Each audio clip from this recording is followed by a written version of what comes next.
one of the reasons why, you don't get this narrative is because a lot of the media and the Conservative Party have bought into this, still use a narrative that's 40, 50 years old about union industrial relations. If you see a story, it's all winter of discontent and miners' strike and Arthur Scargill. This is sort of stuff that happened when I was a toddler.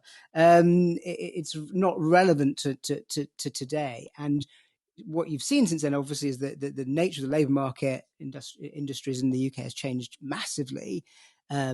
Unions have become much more sort of focused on professional, higher earning workers in many cases, particularly, as you say, the growth of the public sector unions is part of the wider picture.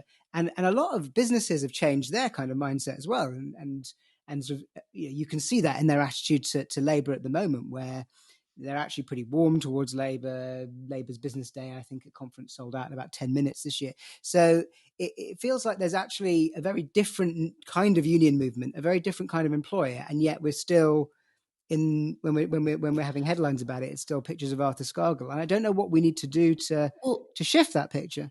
Can I just jump in there as well? Because I think you're so right, and the cliched optic of who is a union leader is still kind of stuck in the past, because there's actually a lot of amazing women who lead trade unions now. You look at Unison, which I think is the largest trade union in the country at the moment. That's led by Christina McAney, who is an absolute kind of powerhouse. You've got Sharon Graham leading Unite now. So even the sort of cliche about the brothers and the barons is not quite accurate. And I would also argue that one of the reasons why we do have this very outdated view of unions is because there's very few correspondents dedicated to covering union. Like Alan Jones, who is a brilliant veteran industrial correspondent on Press Association, he has been covering that beat he's like the kind of only real kind of long-standing Labour.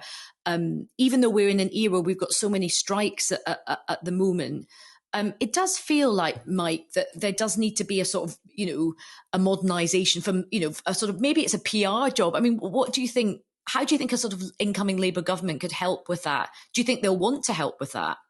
So I believe the dialogue we'll have with Labour will be much better. And you've mentioned some of the women who now lead major unions. Now, talking to female colleagues, and I'm proud of the fact that my own senior management team is majority female, and we've made great steps in the union overall, but this is a constant work, and there's many things we can improve upon. Sometimes I think female leaders, though, make it despite the structures, not because of. And sometimes I think female leaders, but it's for them to speak to this, not for me, but I'm just giving you an opinion as you've asked for it. They probably still have to sometimes indulge in rhetoric and behaviours that are urged onto them, which probably don't help some of the points that you've both made, which is that we reach for the adversarial because we're expected to fill that space. I think there's plenty of evidence now that the average trade union member is a female graduate. The union movement has changed considerably. But we've got to continue to work at that. And I think what unions have to be prepared to contemplate is some of the things that are natural for business, for private sector, brand, offer. Unions can be quite Fordist. We sometimes speak to people quite preachy.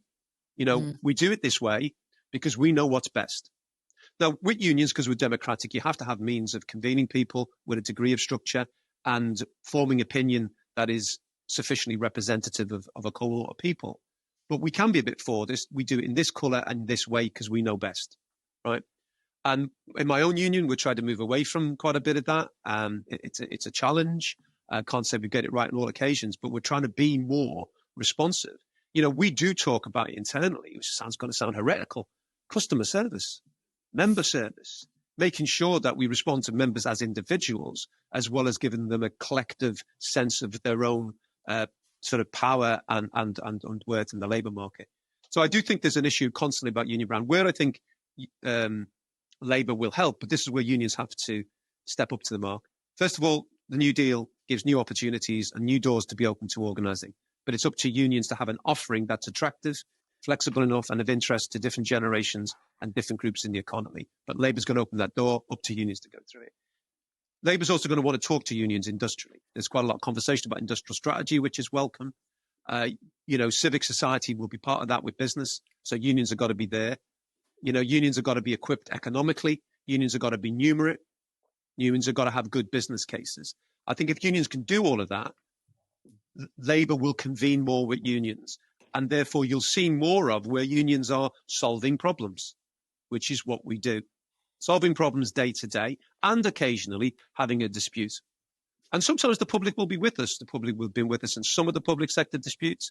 Everyone knows the railway is a complete problem, a complete economic disaster. And there is a great deal of sympathy to the railway unions as they try to battle through that. So, yes, there's a space for disputes, but I actually do think that, again, with the New Deal, with Labour's change in mood music, provided unions step up to that mark, the image of unions will change.